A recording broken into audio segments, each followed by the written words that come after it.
अभी अभी राजस्थान सरकार का एक आदेश आया है मेरे पास कि मुझे बड़गांव से हटा के जयपुर बुलाया गया है, तुरंत बुलाया गया है। तो मैं सारे मेरे मरीज, मुझसे कुछ गलती हुई होगी या मैंने कुछ हुआ होगा, क्या हुआ ये मेरे को पता नहीं, कोई कारण नहीं दिया गया है। मुझे जयपुर बुलाया गया है, तुरंत यहाँ से हटा दिया गया है बड़गांव से। तो मेरे को तुरंत उपस्थिति देने के लिए जयपुर बोला गया है। तो मेरे जो भी मरीज जिनका लंबा इलाज चल रहा है, जो सीरियस है, 400-500 मरीज मेरे लिए जो सुबह आते हैं, तो मैं आपसे निवेदन करता हूं कि आप कल मेरे को दिखा लें और सोमवार को और आप मेरे को दिखा लें, फिर संडे। जैसे आप देख रहे हैं, लगाव तो सबका सही है, इसलिए यहाँ पे जनता इतनी इकट्ठी होती है। बाकी ऐसा कहीं हुआ है क्या, तो निलंबित किया, मतलब छुट्टी हो गया, तो वहाँ पे क्या जनता इकट्ठी कोई नहीं होती। इनसे कुछ लगाव था, दिल से लगाव था, इसीलिए जनता आई है। इसलिए मैं ये कहना चाहूँगा 25 सरकार से, जब से ये सरकार में आई है 25 सरकार, जब से इनका घोटाला चल ही रहा है। तो क्या उदयपुर में और दूसरे हॉस्पिटल नहीं है ना? लेकिन वो डॉक्टर साहब का जो अपनापन है, जो उनकी सेवा भावना है, उसको देखते हुए उनका जो अपनत्व है मरीजों के साथ, मरीज उस चीज़ से प्रभावित होकर उनके पास इलाज कराने आते हैं।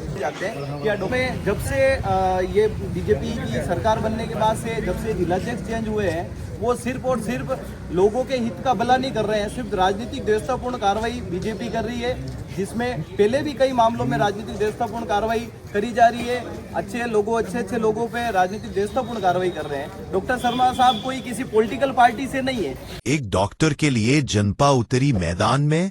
गोगुंदा विधानसभा के बड़गांव पंचायत समिति क्षेत्र स्थित सबसे बड़े राजकीय सैटेलाइट अस्पताल के वर्षों से सेवाभावी मुख्य चिकित्सक डॉक्टर अशोक शर्मा को राजनीतिक द्वेषपूर्ण भावना के तहत भाजपा सरकार द्वारा एपीओ किए जाने के विरोध में युवा कांग्रेस गोगुंदा के साथियों ने सर्व समाज के साथियों के साथ मिलकर शांतिपूर्ण धरना प्रदर्शन किया।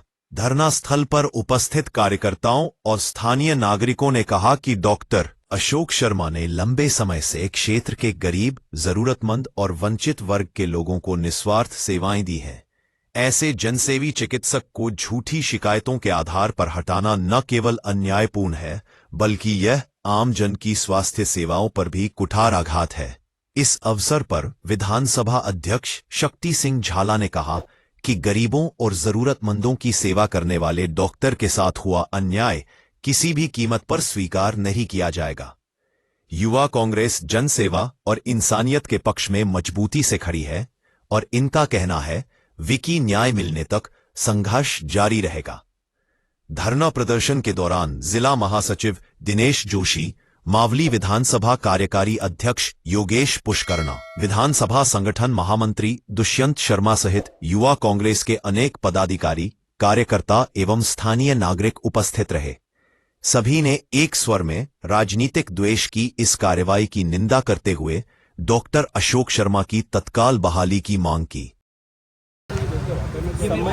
डॉक्टर का जो समय होता है उससे ही पहले डॉक्टर साहब यहाँ पे आते थे। आप यहाँ पे हम एज ए ग्रामवासी, एज इस क्षेत्र के रहने वाले, उसके तहत भी अगर देखें, यहाँ डॉक्टर साहब के पास मतलब पूरी गोगुंदा ये इलाका लगता है, गोगुंदा विधानसभा लगती है, या आसपास के जो मावली विधानसभा के भी कुछ क्षेत्र आते हैं, सब जगह से 25-50 किलोमीटर से लोग यहाँ पे सिटी हॉस्पिटल नहीं जाके, मारना भोपाल नहीं जाते हैं, कोई प्राइवेट हॉस्पिटल नहीं जाते हैं। या जब से ये बीजेपी की सरकार बनने के बाद से, जब से जिलाध्यक्ष चेंज हुए हैं, वो सिर्फ और सिर्फ लोगों के हित का भला नहीं कर रहे हैं, सिर्फ राजनीतिक द्वेषतापूर्ण कार्रवाई बीजेपी कर रही है, जिसमें पहले भी कई मामलों में राजनीतिक द्वेषतापूर्ण कार्रवाई करी जा रही है। अच्छे लोगों पे राजनीतिक द्वेषतापूर्ण कार्रवाई कर रहे हैं। डॉक्टर शर्मा साहब कोई किसी पॉलिटिकल पार्टी से नहीं है।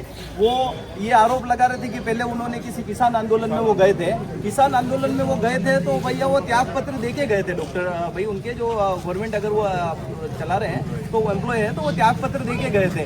उनको लगा कि कहीं ना कहीं किसान आंदोलन में मुझे जाना चाहिए, तो वो गए थे। किसान आंदोलन में तो उन्हीं के राज्यपाल उन्होंने बनाए थे, वो भी किसान आंदोलन में गए, तो वो भी गलत हो गए।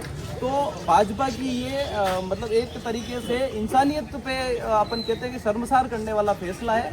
यहाँ पे जनभावना उसको, जैसे आप देख रहे हैं, लगाव तो सबका सही है, इसलिए यहाँ पे जनता इतनी इकट्ठी होती है। बाकी ऐसा कहीं हुआ है क्या, तो निलंबित किया, मतलब छुट्टी हो गया, तो वहाँ पे क्या जनता इकट्ठी कोई नहीं होती। इनसे कुछ लगाव था, दिल से लगाव था, इसीलिए जनता आई है। इसलिए मैं ये कहना चाहूँगा 25 सरकार से, जब से ये सरकार में आई है 25 सरकार, जब से इनका घोटाला चल ही रहा है। आज क्या हमारे क्षेत्र में ये चीज़ हुई है। तो इसीलिए अपने जनता को ये पता चला कि ऐसी सरकार है। मैं एक ही बात कहना चाहूँगा प्रत्येक सरकार के से जो ये शर्मा जी के साथ किया है वो बहुत गलत किया है। हाँ, बहुत गलत किया है, बिल्कुल शुक्र है। तो क्या उदयपुर में और दूसरे हॉस्पिटल नहीं है ना? लेकिन वो डॉक्टर साहब का जो अपनापन है, जो उनकी सेवा भावना है, उसको देखते हुए उनका जो अपनत्व है मरीजों के साथ, मरीज उस चीज़ से प्रभावित होकर उनके पास इलाज कराने आते हैं। तो ये जो बीजेपी ने, भाजपा ने जो अपनी द्वेषतापूर्ण जो ये डॉक्टर के लिए ये शब्द बोला जाता है कांग्रेस बीजेपी ऐसे करके जब डॉक्टर को हटाया जाता है तो बहुत दुख होता है। डॉक्टर के लिए हर आदमी एक इंसान होता है, न उसकी जाति होती है न धर्म होता है, और मैंने भी हमेशा यही माना है, कभी नहीं सोचा।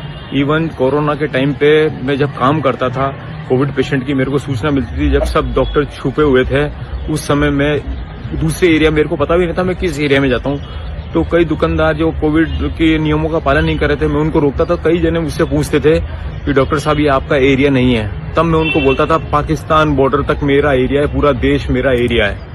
तो डॉक्टर के लिए देशभक्ति सबसे बड़ी चीज है। वो ऐसी छोटी चीज नहीं सोचता कि सामने वाला आदमी किस जाति का है, किस धर्म का है और वो किस पार्टी को बिलोंग करता है। उसको मरीज को ठीक करना होता है, और मैं तो मरीज में भगवान देखता हूँ, मेरे लिए वो भगवान के समान है। फिर ऐसी छोटी हरकतें मत करो, कांग्रेस बीजेपी के ऐसे गंदे आरोप मत लगाओ, ये अच्छी बात नहीं है। डॉक्टर्स को शासन के हिसाब से चलना पड़ता है, सरकारी डॉक्टर को नौकरी उसके राज्य के हिसाब से करनी पड़ती है, राज्य की योजनाओं को पूरा करना पड़ता है, और राज्य की योजनाएं पूरी करने में मैं नंबर 1 हूँ।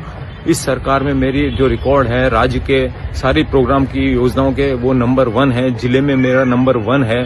फिर ऐसे आरोप क्यों लगाते हो? मैं राज्य की योजनाओं को बढ़ावा दे रहा हूँ, फिर ऐसे आरोप कांग्रेस बीजेपी का खेल क्यों खेलते हो? हर जगह इसी निगाह से इंसान को क्यों देखते हो? निगाह कोई और भी रखो, हैं? जाति, मैंने कभी किसी इवन आप ताज्जुब करेंगे, मैं समाज की मीटिंग में भी नहीं जाता हूँ। क्यों अपने आप को छोटा बनाऊं? यदि मैं मेरे समाज की मीटिंग में कहीं जाऊंगा या मेरे समाज के किसी प्रोग्राम में शामिल होऊंगा तो दूसरे समाज वाले लोग क्या समझेंगे मेरे बारे में?